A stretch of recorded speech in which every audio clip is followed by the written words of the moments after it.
Welcome back to episode 6 of the Player's Perspective podcast. I'm here once again with Brett Pickler and Derek Lee. And Woo! I just want to start off by saying that might have been the most boring Ducks versus Kings game I've ever seen in my life.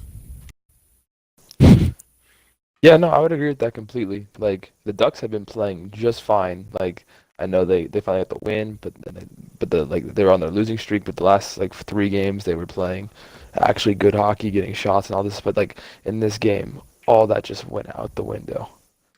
Yep, they played really good the past couple games, and they retracked to what they were doing before. I still didn't actually think they played that bad, but they were making Jack Campbell look like he was an elite goalie tonight. They made Jack Campbell Jonathan Quick. Easiest way to put it. Yeah, basically, that's what happened. Because they had a lot of shit. They had, 30 shots on goal? So, I mean, and Yeah, they obviously they were getting outshot the chances. Kings. So, I will say Eves and Getzloff seemed like they played a good game tonight. yeah, Getzloff, just as always. Eves, this Getzloff was was... shooting the puck a lot tonight. Both of them. I, Were. They were I shooting think the puck. Getzloff More. had at least 5 shots. Especially on the power play. That's Even another Hazy thing. brought it. The power play. Even Hazy was bringing up that like Getzloff was shooting more, and he's on pace right now to get over 300 shots this season. Jeez. Getzloff normally takes about like 150 shots. Yeah, he had 4 shots. He had 4 shots on goal tonight. But the special teams is what got the Ducks in trouble. Because the Kings, their first power play, started off with a goal that put them up 1-0. And the Ducks got a power play a little bit after that. Really good puck movement, which they've been doing the past couple of games on the power play. They've been having some really good puck movement, but unfortunately unable to score on their power plays. I feel like the Ducks are always like a half second too late on the power play. Like they shoot the puck, but it's not as quick as it should be. Like they let the PK set up and then shoot the puck. That's what I've been noticing. That's a really good point. But you got to give credit to the Kings though. They were getting a lot of block shots. I think they had 10 block shots on the penalty kill tonight, which was 3 times, I think. But 10 blocked shots, that's pretty ridiculous. Yeah. Anyway, the Ducks just seemed like they weren't there tonight. They weren't fully there, and that's unfortunate because they had just broke their losing streak just to grab another loss immediately after. Yes, especially to a team who's been struggling all season, last in the league, just fired their coach. And so like things were not looking good for the Kings to begin with, and the Ducks kind of just didn't take advantage of that new chaos that was in LA. Yeah, they had a chance to kind of show that like it didn't matter what the Kings did if they wanted to get out of the rut they were in, but obviously now maybe they give them a little bit of life because they think, oh, we got our first win with a new coach. Yeah. Which I mean, it's possible to get it out of the way. Get it out of the way immediately is big for Los Angeles, but now the Ducks just go further down this rabbit hole that they've been in. They have 4 points in their last 10 games. Not very good, I would say. But a positive to take out tonight was Kessler scoring, continuing to dismantle the Kings. Yep, able to get a good tip on that goal, on their only goal actually. Mm-hmm. One thing I think the Ducks need to work on, which even throughout the last couple of games, I think they need to work on is getting traffic in front of the net. Haven't been Yeah, doing a that lot of as the shots, even much. the power play, have been like the goalie can like is wide. He has a clear lane to the puck. Like that's just something I've been noticing the Ducks this entire season. Like without Corey Perry there in front of the net in the power play, the Ducks don't have a screen in front of the net. Hardly ever. Yep. Corey Perry, even Nick Ritchie, when he did play Hmm. his game in Chicago, I thought he did pretty good because parked his butt right in front of the net, Yeah. Um. and that's where he does his damage, or should be doing his Mhm. damage. I mean, it was just a bad game. I feel like overall by the Ducks. Like nothing. They didn't really do anything to make them seem like, oh yeah, that win actually like propelled us forward. They just kind of like seemed like they were still hung over from that win the other day. Like, oh now we can just coast easy because it's all back. That's not how it is. Like they haven't scored a power play goal. I think in their last like was it 16 chances maybe because they didn't Yep, get a single power play goal. yeah, AZ brought that up on the broadcast earlier. Like it was just kind of like a hard game to watch in general. Yeah, if I'm being honest here, I was kind of falling asleep watching that game because it was And like just boring it to was a watch. four ended up being a 4-1 game. King scored an empty net late in the game, but like the three goals the King scored was nothing special, and like all of them were pretty avoidable. Yeah, let's talk about the goals that the Kings scored. All of their well, besides the empty net, well, even the empty net, I guess you could say, all of their goals came off of just bad defensive reads, basically. Yeah, I didn't really see any of their goal. I saw the first goal, which was just unfortunate, but I didn't really So see the other two because I was had to do some homework, so I was listening to the game in the background. yeah, their first goal was just kind of it was just a lucky bounce, basically. They're in the zone, got a lucky bounce. Brown was able to tip it in. Yeah, I Their saw that second one. goal. So it started off with Sam Carrick in the defensive zone, bringing it up the wall, tried to chip it to the middle to Gibbons, and it went. He turned it over right to the Kings defenseman, which I think it was Muzzin. I'm not too sure. And he moved it up to his winger, and his winger started. He moved it up to Martinez. He Martinez moved it to actually, Martinez. and yeah, he started moving up the ice. Hampus kind of went towards him, backed off, which is fine. Montour saw that, his defensive partner, and, you know, tried to cover Martinez, which is fine. But if you pay attention to Gibbons and Carrick there was a split second where Gibbons stopped skating. He coasted. Like, maybe not even a full second, a split second. And you can see him realize that Clifford pulls through in the hole, and by that time, obviously, it was too late. And the same thing goes for Carrick. He just kind of, except for him, he just kind of watched Clifford go, and then he still kind of wasn't really skating hard back to back check. And yeah, a guy Kyle Clifford, obviously a guy that probably shouldn't be scoring a goal like that, The was guy able who, to to be honest, score the an guy who easy shouldn't goal. really like still be in the NHL. Like he Yeah, has no other spot on any other roster other than LA in he my eyes. shouldn't be scoring, and yeah, made him look like a superstar on that play. So with this is now Carrick's like second game. He's been okay at best. Do you think they put Chase DeLeo in because he's been called up? I would say yes, they do. I would, but Sam I'm not Carrick's the coach, first so game, yeah, Sam Carrick's first game. As Derek said in the last podcast, he did not play very well. I thought he played okay, but Derek probably had a better view than I did of the whole ice, so he might be right on that. And Because this game against the Kings, I agree with Derek. He did not play very good.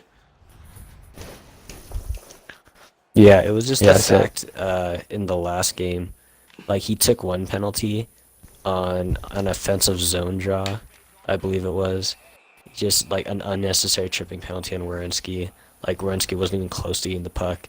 And then when the Ducks were already on the penalty kill later in the game, he almost took another tripping penalty, which honestly should have been called. So the Ducks really lucked out on that. But yeah, Carrick hasn't really looked great in these 2 games. Yeah, yeah, so Chase that DeLeo comes could probably down to get his first game basically. with the Ducks. That comes down to basically. I just don't think he's fast enough, for the NHL. Based on just what I'm hearing. But yeah, maybe tomorrow Yeah, Chase DeLeo gets in for him. yeah. But then I don't Tomorrow know. could be Isaac an interesting Lundestrom day. was a scratch today. Well, I wonder why that was. Hmm. They brought that up He before the got game, and I kind of. wasn't he? He got shaken up in the game before. He did. Yeah, I think he got. There was a point in time where he got like crushed. It was either he got crushed or he got a high stick to the face or something like that. But it could just been like they're just giving him a rest to get some other Oh, people in the lineup like Gibbons. yeah, I think I remember what you're talking about now. I don't think it's anything like he's playing bad because he had a good game the other day. But I feel Is like Chase Chase DeLeo a DeLeo center? Yeah, Yeah, Chase he DeLeo is can a play center. center. So, do you think he would be in instead of Lundestrom then? I think you could do If Lundstrom. Lundestrom is still a scratch? Yeah, you could put him in for Lundstrom, or you could put him in for Carrick, and you could put Lundstrom can obviously play winger too. Yeah. Like you got plenty of options. Um, Josh Manson got put on IR today, so that's nice too. He's obviously missed the last 3 games, 4 now, including this one. So it's basically retro. So he just automatically got put on IR. Yeah, he's already missed 10. Not allowed him to bring up Chase DeLeo. So Yeah, he's missed 10 games. They did a similar thing with Getzloff when he was out. Put him on IR because he missed 10 days anyway. So they were able to add a guy on their roster without going through any trouble. yeah, so that means the Pedersen, Walensky, and Larson are all still going to be up. Who do you think gets sent down once Manson comes back? Because I feel like Larson has proven himself capable, though. Nah. I think either Larson Larson or Pedersen. Walensky. Wait, what But was that? Pedersen has the most. I said, who do you think would stay? Who do you think would be the one who gets sent down when Manson comes up? Sent I say down? either Pedersen or Larson. Yeah, I was going to say Larson. Which actually I want to Yeah. go back to talking about their the Kings' third goal. It was a bad line change by the Ducks. But granted, it was a great play by Jack Campbell to move it up to his winger. But I think Larson was the one who, how everybody changes and you're supposed to at least have one guy out there. I think Larson went to the bench instead of staying out there. So that was just, a mental lapse. Maybe he just didn't know. Because I know that Brian Hayward brought that up, and he specifically used Larson's name on that play. Yeah, the Ducks. They honestly they just need to figure out how to score right now. That's their biggest problem. Ease multiple chances, Henrique multiple chances. Yep, that is true. They need to figure that out because they're getting 30 shots a game now. Their shot average is up. They're in the 30s now for the last 3 games. Past 3 games, outshot and got in the 30s. Defense has been much better than it was when they were on their losing streak. But yeah, now it has just come down to they can't score. Obviously today there was a couple mental breakdowns defensively, but it's alright, it happens. Yeah, Ducks need to figure out their power play too. Like they can only go so long without scoring before something needs to change on it. Yep. In other big news today, Blackhawks fire possibly the greatest coach to have ever coached, Joe Quenneville. So Yep, that's a he's thing. That's a thing. the second most winningest coach of all time, He has 3 Stanley Cups behind in 10 years. Scotty Bowman. Which, if he coaches as long as Scotty Bowman did, I'm pretty sure he'll be able to get the most wins, because I think Scotty Bowman, when I counted earlier, coached for 34 years. Didn't Scotty So- Bowman fire Joe Quenneville? Stan. Stan Bowman. No, Stan, that's Yeah. which is Scotty Bowman's son. Stan is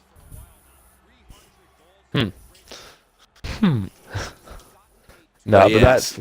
but now knowing Duck's Twitter and everything, great about that, and the Reddit too, just fueled more and more fire to the Fire Carlisle thing.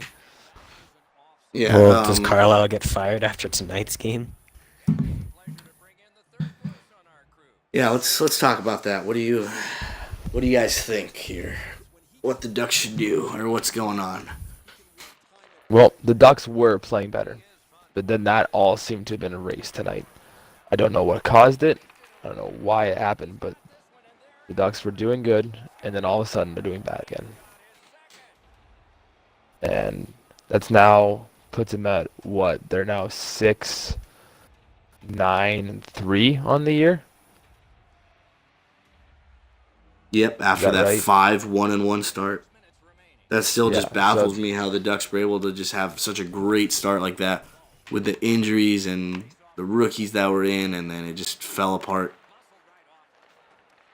Like the thing disappointing could to also see. be like a lot of the guys all the guys who were key during those first 5 games happened to have been injured, like Comtois injured, Silverberg injured, Kasha injured. Well, Silverberg's back. Obviously, they got Eves back, all that. But do you think Comtois being out actually is a hurting the Ducks? Put a lot of pressure on that 19-year-old, but he was having good yeah. games every single time he played. Yeah, that's the thing with firing him. That's the thing with firing him is obviously if you want to, like I said before in previous episodes, you got to start somewhere. But then again, it's kind of unfair to fire him because, you know, he doesn't have his full squad. You know, the guys that should be playing on the Ducks. Let's run through it But- again. Right now, he has no Manson, no Perry, no Comtois, no Kasha. Kasha. Who else? He didn't have Silverberg for a while.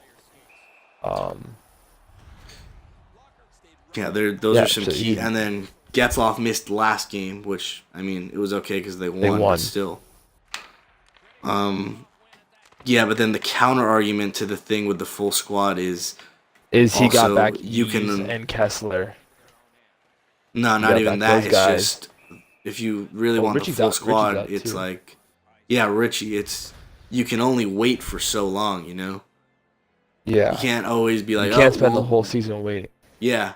You know, when he gets them back, they're gonna be good. You know, you can only wait for so long, especially with guys like Perry, who's gonna be out till like March, April. Basically, can't play Trade unless they trade make the deadline. playoffs.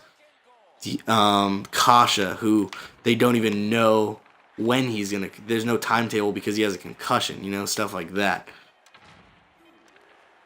And like, also, it's like his 4th concussion in 2 Within seasons. 2-3 years. Yep. So that's not looking good. So, I don't know. It's rough. It's a rough patch right now for the team. Bob Murray definitely has some hard thinking to do about the future and whether they decide to pursue Quenneville or not. Well, obviously I would love to have him, but well, don't you shouldn't even fire. First of all, you shouldn't even fire Randy. You should be talking to Quinville or talking to somebody to replace Carlisle. I don't want to Yeah, do the whole interim coach thing. yeah. So, and then I don't second, know who. also, I have no idea who the Ducks could use as an interim coach. yeah, also Quinville is, he's such a great coach that he might be kind of expensive, Oh yeah, because well, if you look at it, Babcock's contract is 5.5 a year, and Carlisle's contract is 2 million a year. So Yeah. Quenville would want at least, I think, four, maybe five.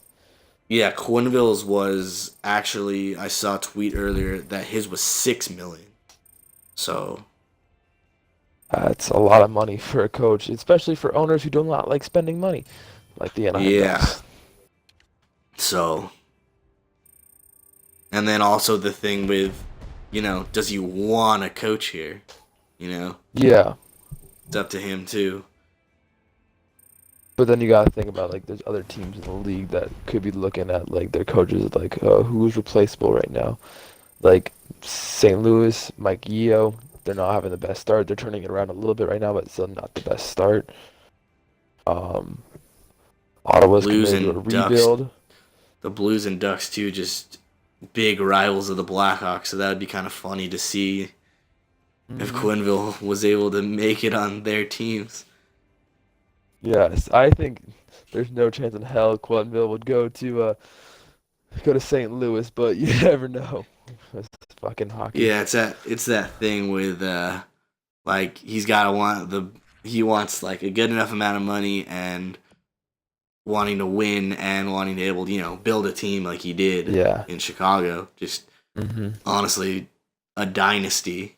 Which is really surprising that they fired him because Chicago is trying to turn it around a little bit.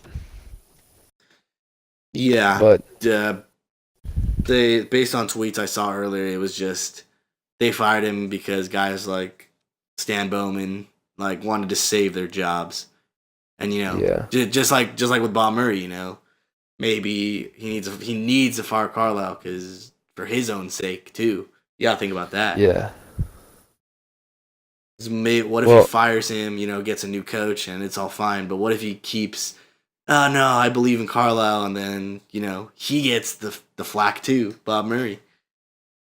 hmm but here's the thing: Murray has such a good track record of draft picks that I feel like he's safe. He's obviously we keep talking about how good the young guys have been playing and like how they're doing good, but they're in limited roles right now.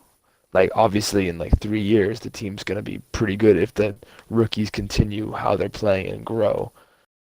But for right now, the Ducks are an older team when they're healthy. Yeah, that's the yeah, that's I forgot what I was gonna say. Forgot what I was gonna bring up. But like, Oh yeah, uh, Bob Murray. His that like, I agree with you with he drafts so well that and he has a plan for this team that it's yeah, just I don't see him going anywhere. And you haven't yeah, seen him like make like stupid moves like or like complete maybe he has made some stupid moves but there hasn't been anything where it was like why would you do that type of things. yeah. But like, I feel like the Quenville firing was unjust because Bowman's decision set up for the failure. Like trading Panarin for Sod. What? Like, what does that do for you? Well, I mean, you got to think of it of who were they gonna trade because they couldn't pay all of them. That's also true. But like, he's made some So iffy decisions. Like everyone who's played with Patrick Kane the last 4 years has been traded. Sod Not Nick first. Schmaltz. Sod was traded. And then remember Nick Schmaltz got then injured. Was that last year? Nick Schmaltz Saw, got injured when he had a great start, broke his ankle or something like that. Oh yeah, that's right. Saw got traded, and then Teravainen got traded, then Panarin got traded, and now Sod's back. Well, Yeah, that's the Teravainen thing was is that more to get rid of Brian Bickle's contract, if anything, which was a terrible move by Stan Bowman. yeah, but you gotta think of Patrick Kane is such a good player that it just makes these other guys so good, you know? But Panarin's the only one who had actual value. Yeah, that is true. But And well, I mean, everyone, when you pay a guy like Taze that much money, or Kane, no, Seabrook, Keith, Taze's contract is Crawford. Taze's Well, I contract mean, absolutely terrible. But that is it still terrible now? well, Look, okay, he's doing the last way 3 better years, than he has the past about couple years. the last 3 years it was terrible. Now it actually seems to make sense. But Okay, well that's fine then. yeah, I guess What's his contract? Like a lot 10. of money. At least 10. He makes more than Getzlaf and Perry.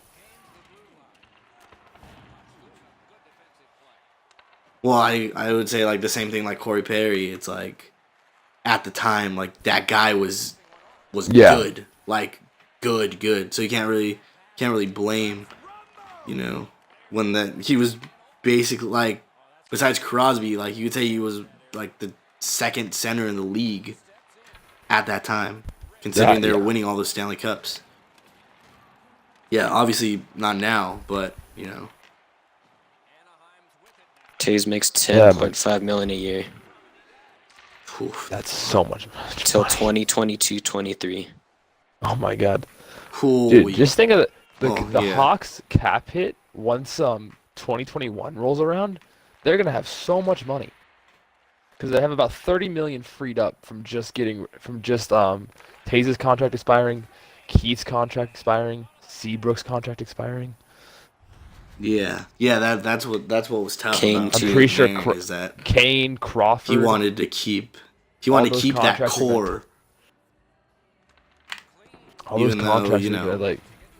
they're gonna make some they're gonna have some decisions to make in a few years. Well, I Like mean, yeah, they had their run, their good glory, so you can't fault them. yeah, Literally a dynasty, a yeah. modern day dynasty. Them You and the can't Penguins, you can't argue that those teams weren't dynasties. the Kings. Yeah, even like King for I one. hate to say it, but the Kings were one. They were one They were away one from being a away. dynasty. Yeah, 3-6.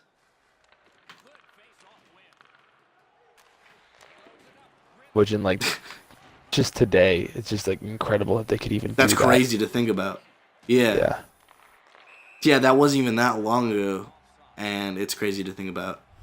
The Pens won back-to-back Stanley Cups, and like that's crazy to think about, and that was like 2 years ago. yeah, I know.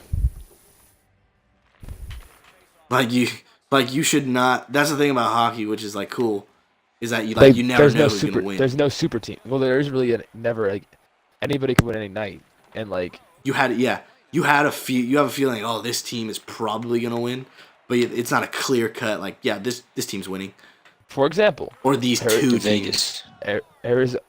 Vegas last year shocked the world. Carolina right now shocking the world. The entire Metro right now. Arizona.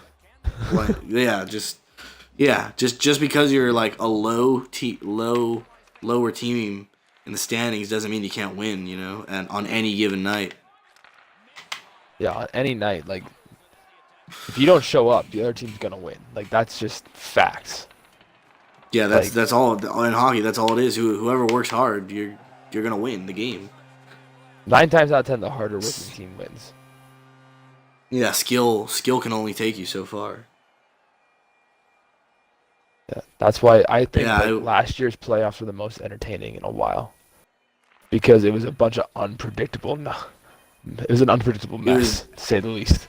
Yeah, and just the combination, like obviously teams that win the Stanley Cup are the best combination of skill and hardworking guys. And also, I think it's the best thing ever when your most skilled player is also your hardest working player. Yeah. Like that is completely true for that was completely true for the Capitals with Ovechkin. He was their hardest working player every night, and he was their most skilled player every night. Yeah, that's what. Yeah, that's why Washington and Vegas was just such an exciting Stanley Cup final. Just Because you two had teams that are working their butts off every game, and they're so skilled, both teams, yeah, on both ends of the ice. like the Ducks. I think that the Honestly, Ducks that was need to one of get back those. to that way they were in Yeah, 07, that was where one they of those where they were the where I hardest. wish. Even in 2015, they were like the hardest team to play against. I wish the Capitals in Vegas went to Game 7. Because Oh my, that would have been a just bloodbath. You'd have guys yeah, literally dying on the just ice. fun. But yeah, like you said about the Ducks, you know, the Ducks were just so hardworking, and it kind of seems like that went away now. Yeah, I feel like I don't know if they're trying to like include like more fancy into their play, but like as they Well, get younger. that's the thing that people complain about, and people are hypocrites. Like you can only do so much. Do you want big? Do you want big guy, hardworking guys? There's so many combinations of players. Well, I think that is the exact reason why Derek Grant last year had such a good season. He was one of the hardest working players, and he got rewarded for his hard work. Yeah, and maybe he didn't have as much skill as like somebody like Getzlaf, obviously, but Getzlaf was out for a little bit. He took his spot, and he was doing just Kessler fine. was out. No, yeah, was Kessler out? But like, he was ended up being like the first line center for a bit because he was rewarded for all the work he was doing, and he was doing a good job in that role too. Yep. Yeah, but and like I honestly don't know. And then this year, I see that in Ben Street and Kiefer Sherwood. Like those guys are working their asses off every single game. Kiefer's like atop the team in assists, and Street is obviously when he for a stretch was like leading the team in goals for a little bit. Like they're creating Street, chances. It just came down to. Seems like lately he hasn't got as much ice time. Which I don't understand. Because if you want to because people have come back, that's why. See, like when the guys go down injured, these other guys have to step up, and that's what Sherwood's doing. Sherwood's still doing that, even in like Sherwood's earned like a promotion, though. But Street was always going to be that fourth line guy, but got those third line upgrade when people went down. It's just the nature of the game. Like when guys get hurt, next guy up, and those guys are. Because they're so hardworking, they're getting reward for it.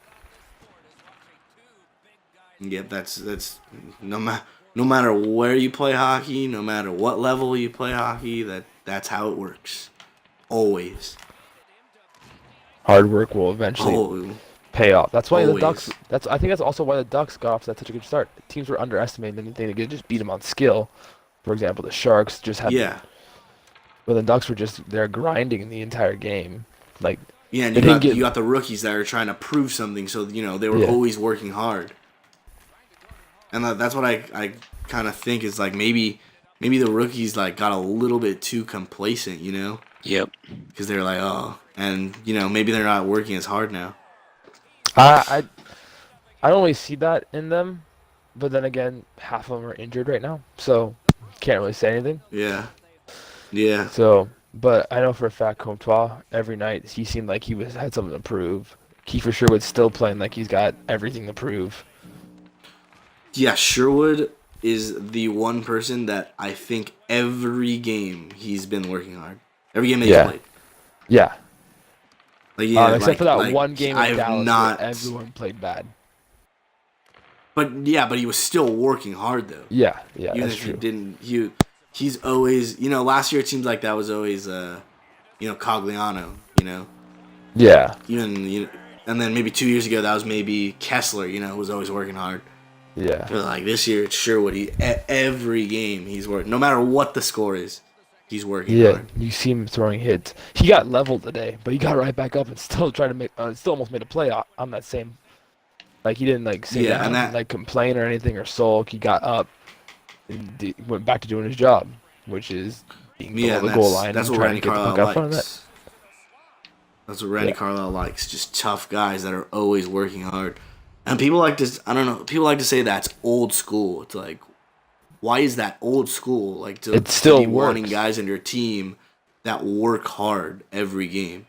Yeah, I don't understand that approach. Like when I played, I was that kind of player. I was the power forward below the goal line, get the puck, pass to the front to the more skilled guys. I don't see why that has gone away because that's such an important part of the game. And Yeah. honestly, if you have a guy who can win 80% of the battles along the wall, that's about per game. That's maybe about 5 more scoring chances, 5 more chances you can to get ahead of the game.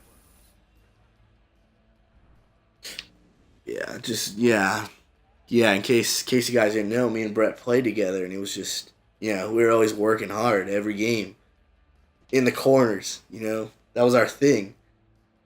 Win a battle in the corner, pass it out, easy. That's how it worked.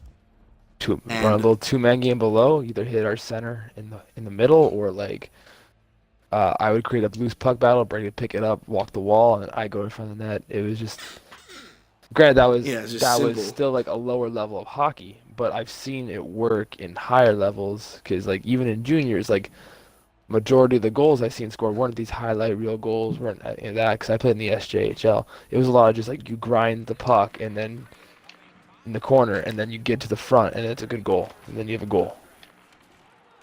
Yeah, if you think about it, hockey, it's always the same except it just gets a little faster.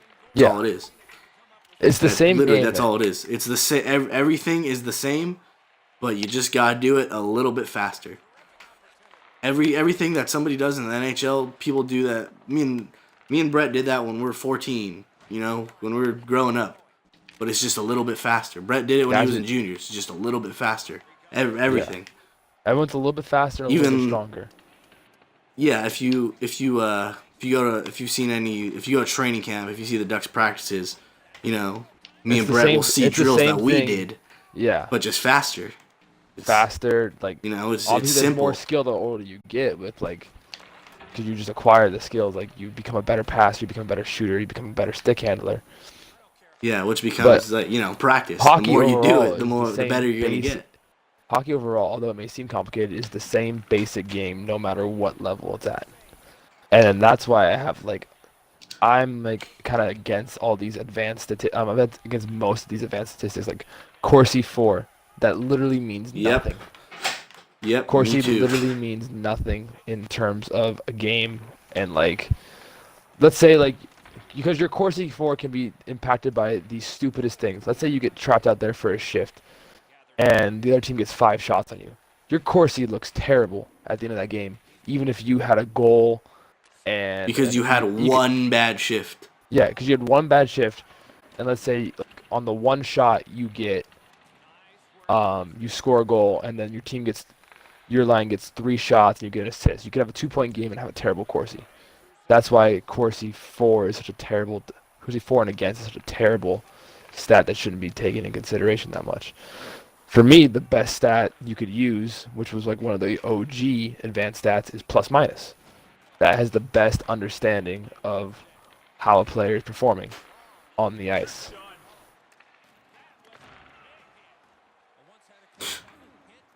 Oh shoot. Yeah, just because I know the game is changing to a faster game, that doesn't mean you can't have bigger guys still, that work hard and throw some hits. Because that's when the Ducks, well, obviously 07 was a long time ago. But 2015. But even when they went, 2015, when they're making their playoff runs the past few years, it's they're big. They grind down other teams. People are afraid to play the Ducks. When you're gonna play the Ducks, you're gonna get hit. You're gonna get hurt. You're gonna get hit. It's gonna be a battle. You're gonna be sore at the end of Yeah, the it's game. gonna be a battle. You're Teams gonna need to break out the have to ice get the packs. ice bags out. Yep. I feel And like now in today's it doesn't game, feel like that anymore. the players who most represent that style of play are Wayne Simmons, Kiefer Sherwood, Alex Tuck on Vegas. I feel like those guys are consistently playing that hard-nosed. James Van English- Riemsdyk. Yeah, JVR. They're Brad Marchand, Patrice Bergeron. They're in that, and look at them. They're Alex Tuck is like becoming a superstar. And like Wayne most of Simmons the is guys you're very known. naming are guys that have been in the league when that was a thing. Yeah, Alex Tuck is like, and Sherwood are like the two that aren't, but they are also products of NCAA, Yeah, see, which there is you go. more so that style of play. Like a lot of the game has been focused more on this like new age of skill, like the dub and the O and the Q. But all these college guys who are actually there's actually a lot more college guys in the NHL now, all know how to play that hard-nosed, blue-collar style of game.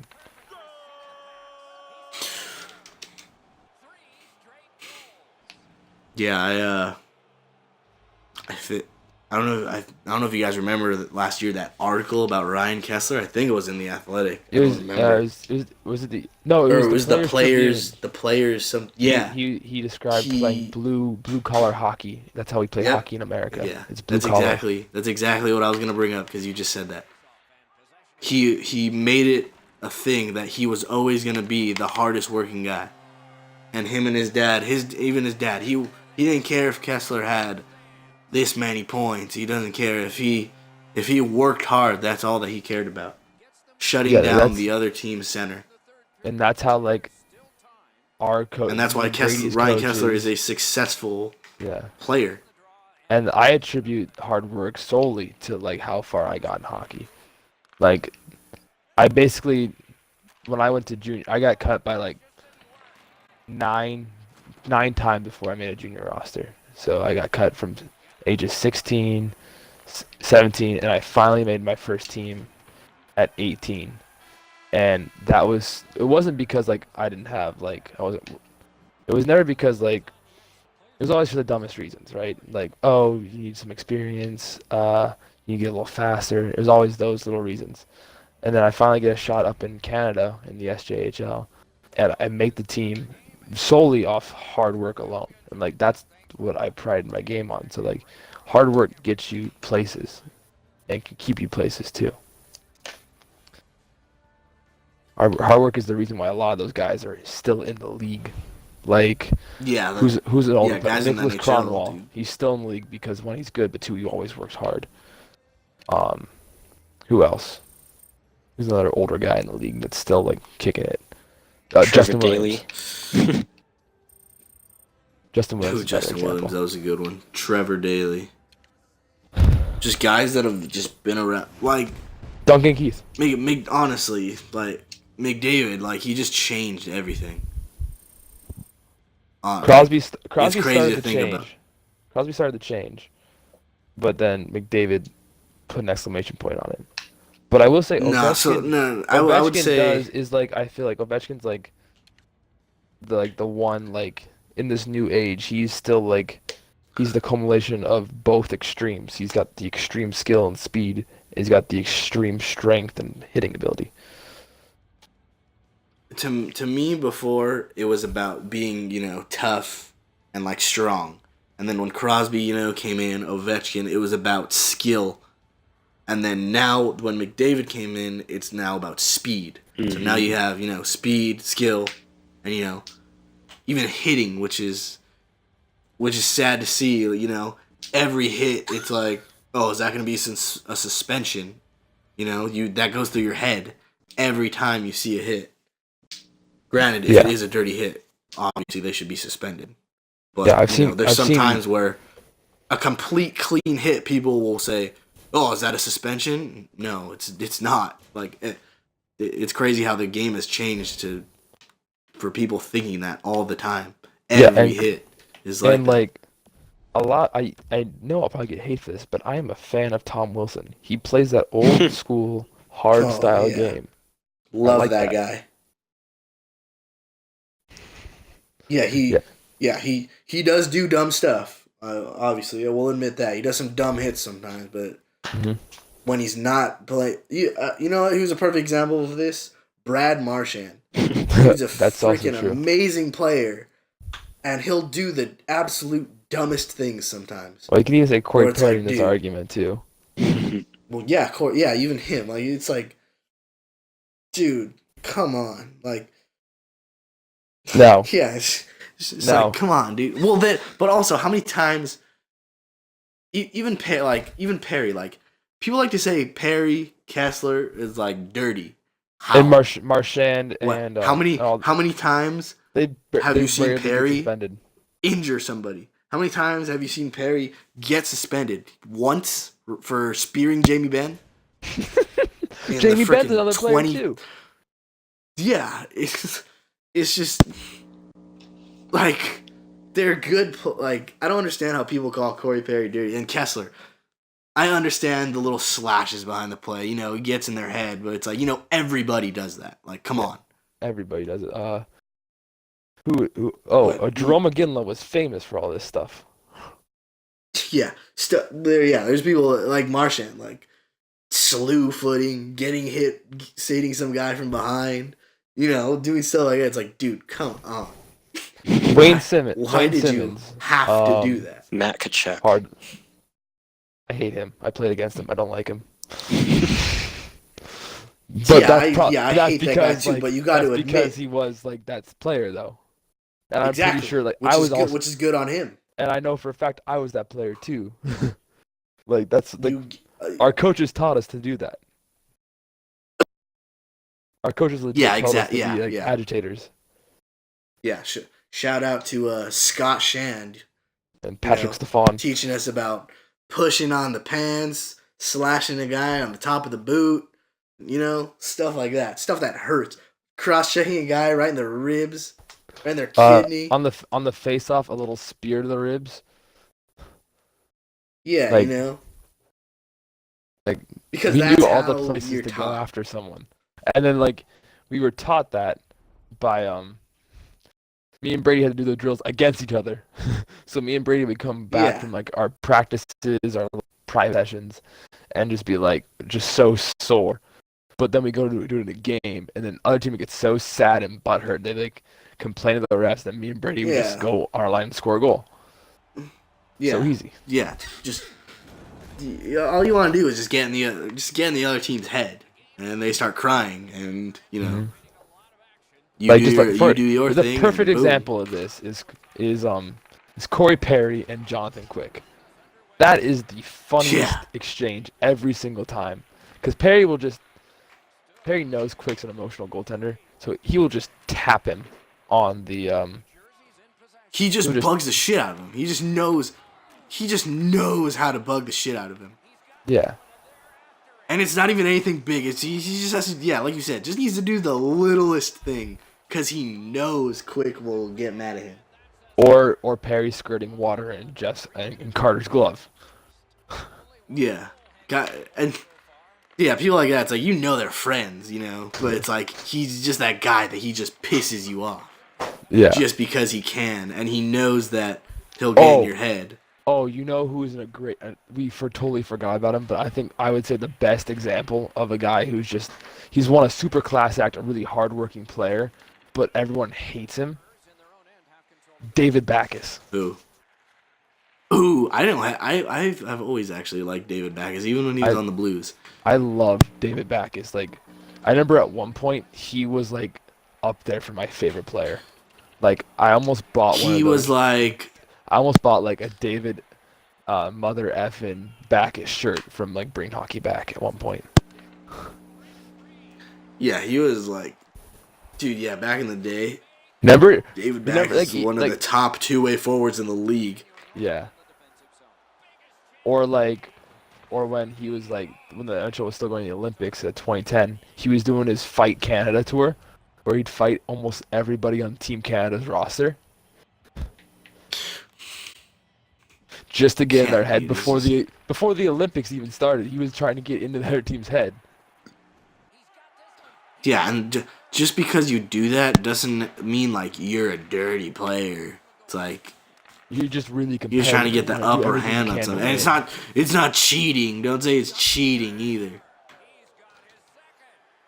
Yeah, I never understand how people will put Kessler and Perry in the same conversation as like people like Marchand, Wilson, stuff like that. Guys who they've actually done Lucic stupid is the stuff. worst example because Lucic is like he does it. He's not even that good of a player. Like when he was in Boston, he was fine at, but now He Lucic is was, just an yeah, idiot. because that was his style of play. Just a Yeah. big dude.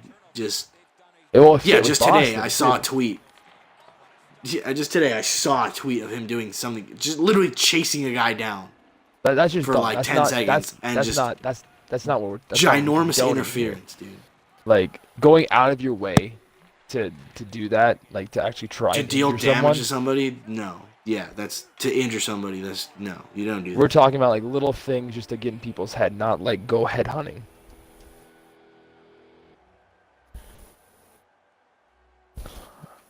Yeah, just So like, I feel like but yeah, that's back to more of that. the Like that's they've never yeah, back they to haven't that. had that in a while, and it shows with like they're not scoring as many like gritty goals. You could say like they're scoring the majority of their goals from like the slot instead of like below the hash marks. Yeah, the way the Ducks used to score was dump and chase. Dump it in, get in on the forecheck, get the puck, make a pass, score. Yeah, Get a cycle going if it doesn't work on the first thing. Puck recovery, win battles. Like that's how the Ducks they play, would literally score and that's goals how by you wear keeping up the down other other team. teams. Yeah, and it worked. It was a relentless forecheck. It was then an unbreakable cycle, and and then they just sit in front of the net. They had like two guys in front of the net. They just pound the shit. Yeah, that's what I don't understand with like Ducks fans. It's like, yeah, I understand the game's getting fast, but like you can still do that. Hmm. You just gotta have the right guys doing it, and you gotta Yeah, be working hard enough to do it. and Which sometimes I that's mean, and like you gotta look at it, like sometimes the skill works for certain teams and certain team styles. Like Colorado Avalanche, the skill works for them. They got a largely skill-based roster. Because they have a lot of fast guys. But the Ducks, fast young guys. they need to do the hit everyone approach because they got some young guys and they got some fast guys, but most of the guys in the Ducks roster are big guys. Mm-hmm. Getzlaf and Perry, Well, like Kessler's not as Manson. big, but still, back yeah, in Manson. Even Lindholm, dude, is bigger since since he's 6'3". became like a force. Yeah, he's put some but weight like on, but especially then like last season. You noticed it before the season. but like you don't have to be like the super big guy either. Like my favorite example of this is Chris Kunitz and Andy McDonald. Those Oh, guys would Andy beat the shit Chris out of Kunitz McDonald. is people my too. favorite player ever. Those guys Chris would beat the Kunitz shit is out my of favorite people. player ever, and yeah, 2007. Like I said, that was a long time ago, but literally, dump it in, Kunitz, get it on the forecheck. McDonald gets it, gives it to Timu, and goal. Easy, easy. That's And how both it those guys worked. were under 6 foot. But then Kunitz was also good enough to where like he could do skill. As you can see, he played in Pittsburgh with Sidney Crosby, and he was really good there. Kunitz might be the best like second man ever because he could Yeah. just play with anybody. He's got what, 4 Stanley Cups? Yeah, he played with Andy McDonald. He played with T. He could play on the first line. He could play on the second line, third line, fourth line. Yeah, he played with McDonald, Teemu Selanne, and he played with Getzlaf, played with Perry, played with Sidney Crosby, played with Malkin. Like, dude is just can do it all. Yeah. And you don't And like see guys like every team much he's like been that on has anymore, won which is too, sad. or like has been successful. Yeah. Yeah, why do you think Chris Kunitz has 4 freaking Stanley Cups? Can't He was say, never- he's on a good team. He was No. never leading goal scorer, but he was always doing something and he always did something in those playoff series. You always will notice him. that's the type of player that I want Kiefer Sherwood to be. That's exactly who I want him to be like. Chris Kunitz, yes. That also might be why that's like we love him so much, is because it reminds us of Chris Kunitz. Mm-hmm. At least for me, like yeah. Just you don't see guys like that anymore. Me and Bray like to do this thing where we try to like compare people to like old Ducks players, who like or like old players in general, who they like kind of play like, and like we were struggling to find out who Sherwood is, but then we just figured it out right now. Yeah, dude. Yeah, cause Sherwood, like, maybe, well, obviously, like, he's a rookie. Needs to get, like, a little bit more beefy, like, a little, like, beefier, and, dude, he's just fucking, basically learn how to hit a little bit better. Yeah, if Sherwood put on, like, you know, not learn how to hit, but, like, get heavier so that he can 5 to 10 more pounds of, like, muscle, just strict muscle, that guy would be, honestly, he could be the next fucking Wayne Simmons. Dude, he's... Yeah, Sherwood, dude. Just those type of guys in the NHL. Just yeah, like, it's so upsetting, like not being able to see like those type of guys anymore. And this is why I like Burns so much, because Burns is also one of those guys who's like super skilled and like has great natural talent, but he's also working super hard. He throws his body around. He isn't afraid to get physical. Yeah, and that's why he's one of the top defensemen in the NHL. He does it all. Yeah. And don't get me wrong. I'm a lifelong Ducks fan. I do not like the Sharks one bit, but Brent Burns is like my favorite defenseman, possibly ever.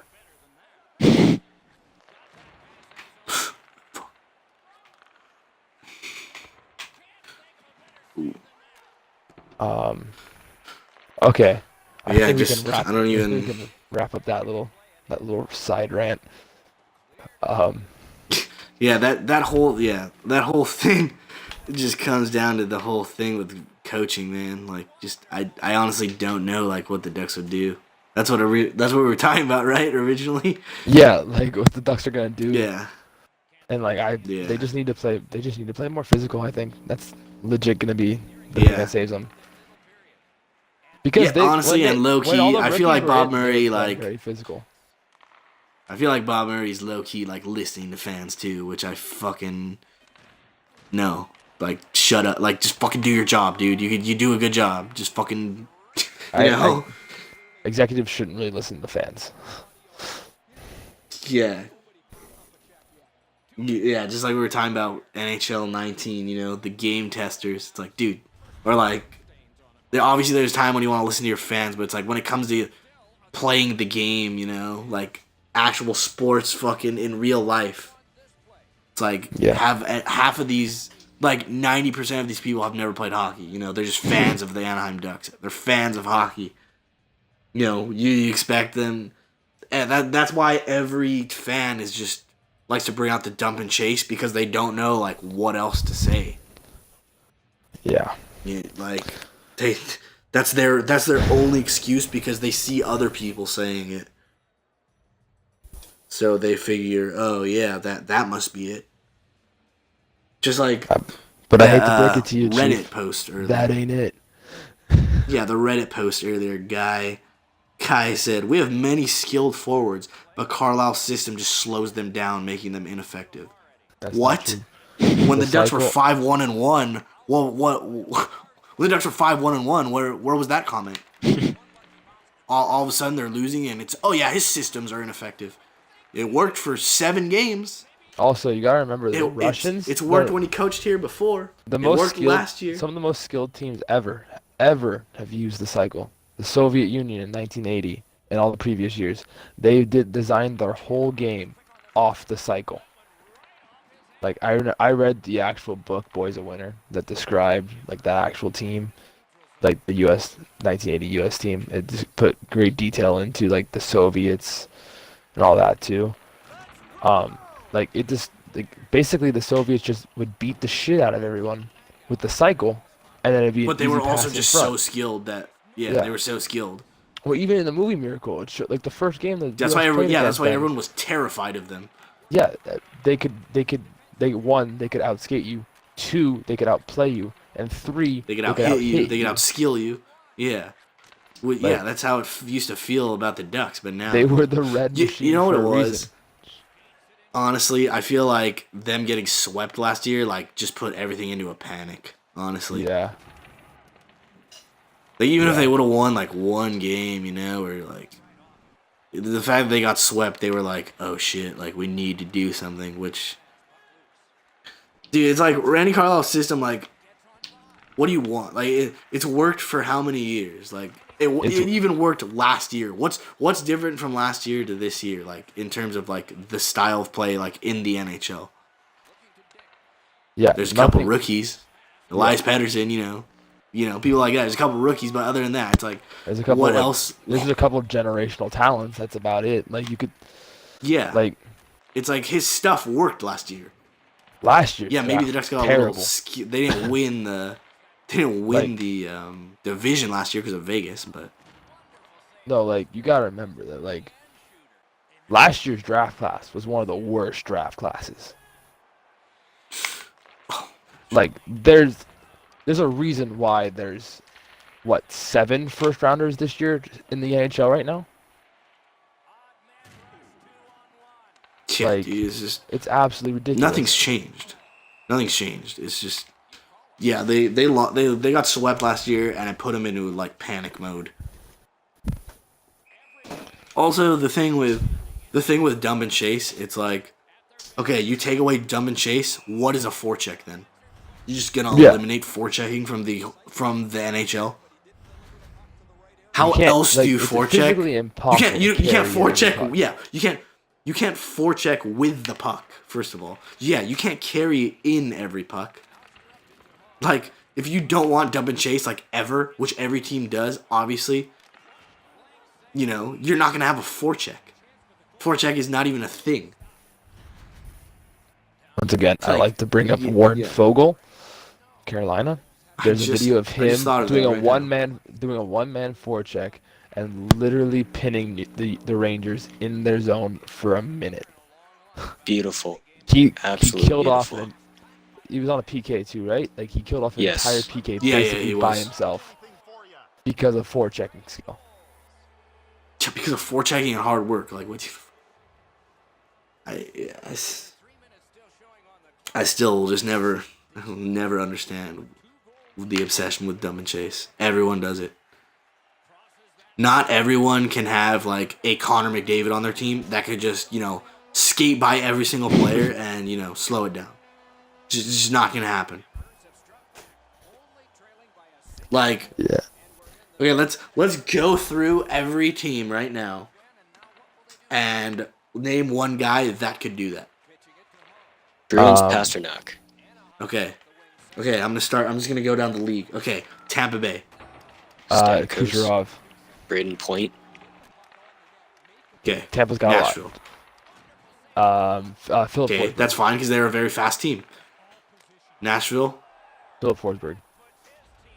Yep. Okay. Toronto. Okay, Toronto has a lot. Calgary. Goudreau. Johnny Gaudreau. Pretty obvious one. San Jose. Maybe Hurdle, maybe Evander Kane, Couture. but not really. Nah. Couture gets stopped at the blue line a lot. Okay, yes, because you gotta like. Burns.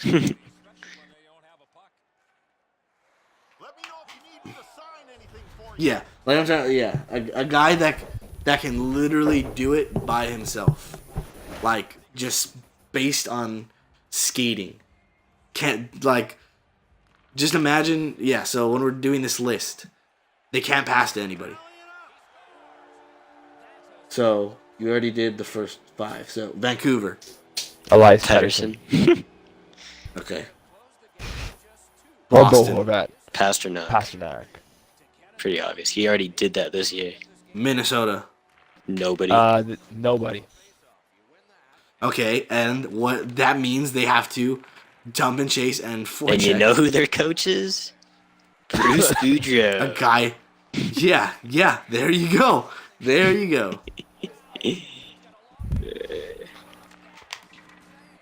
Okay, Yeah, keep it's going. just, Keep going. the Islanders, Barzal. Barzal. Canadiens, Druin. No one. No, I wouldn't say Druin. I would say no one. Gallagher. Nah, Sometimes. Nah, I don't know. he's not he Without wouldn't be consistent passing, enough for it. no way. Okay, Winnipeg. Wheeler, Shifley. Shifley. They have a lot too. I feel like. Yeah. Line it. Shifley or Laine. Colorado. McKinnon. Their entire Colorado. first line. I don't think Yeah. Landeskog could do that without passing.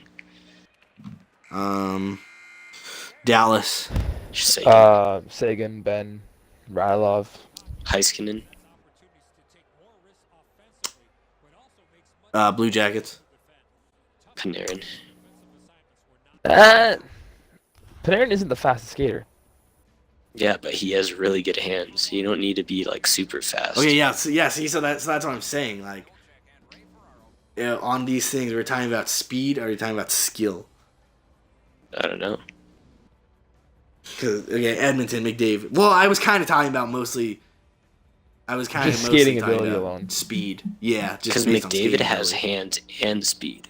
So Yeah, but Well, if you I was look just at- trying if to you make look the at how point. McDavid I was just trying to enters make the the zone, point. It's mainly just crossovers. Yeah, that was that. Yeah, I was trying to make the point of just there's nobody, there's no NHL team that can have a guy literally skated in like if they wanted to every single time. That's impossible. Yeah, like Yeah. obviously McDavid can't do it every time, but it's like if you gave like one guy on each team a chance for he would obviously have the highest percentage of getting in the zone without having to give it up. Yeah, then Panarin wouldn't count. He did turn it over a Okay, lot what in do the we- playoffs coming into the zone. All right, let's get to the rest of these teams. Okay, Edmonton, obviously McDavid. Buffalo. Eichel. Probably Eichel. Okay. Pittsburgh. Sid, Crosby. Malkin. Crosby, Malkin. Pick your poison. Washington. Ovechkin. Ovechkin, Backstrom.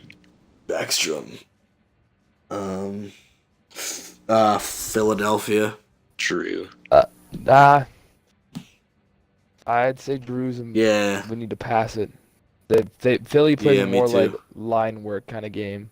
Yeah. They don't have a guy. I feel like they don't have anybody. Yeah. Chicago. Kane. Kane. Ottawa. No. Nobody. They don't really have a guy. Thomas They had Chabot. Carlson, but that's no longer a thing. The Rangers. Nobody. Nobody. The Ducks. Maybe Cam Fowler. Maybe Raquel. I don't even Yeah, that's what know. I'm saying. Can't like Raquel or Fowler. Yeah, that's Raquel tries basically to do that quite a lot. it. Yeah. Arizona. Keller. Keller. Yeah. Carolina.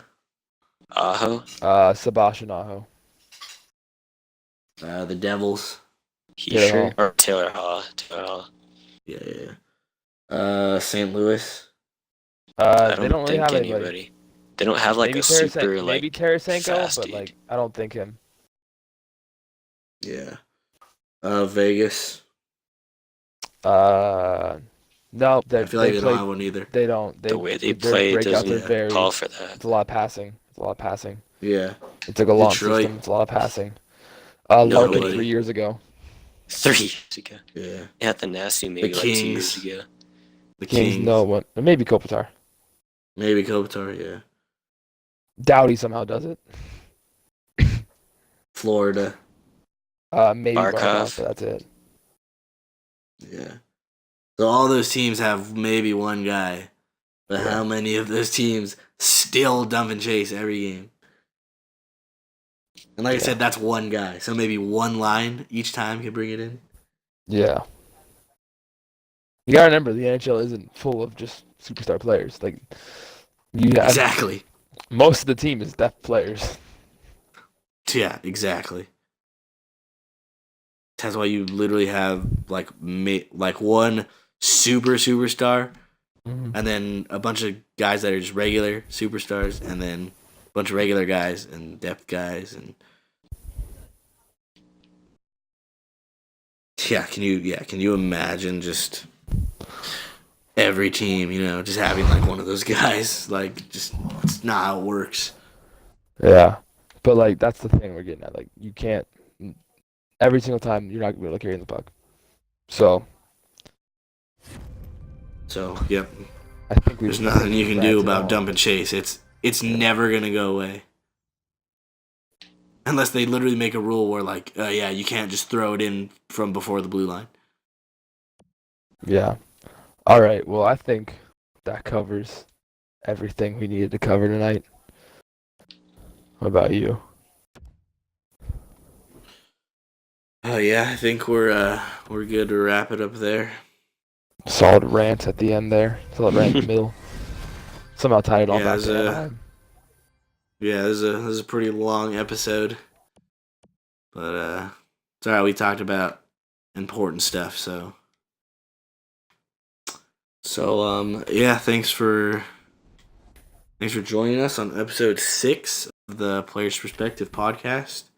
We will talk to y'all soon. Tomorrow maybe we'll do another one since the Ducks take on the Calgary Flames. What time is that at? 7. I might not be able to be a part of that one. I got something for school I have to do at 7. All right. So, yep, questions, comments, anything, tweet us. And yeah, thank you for listening.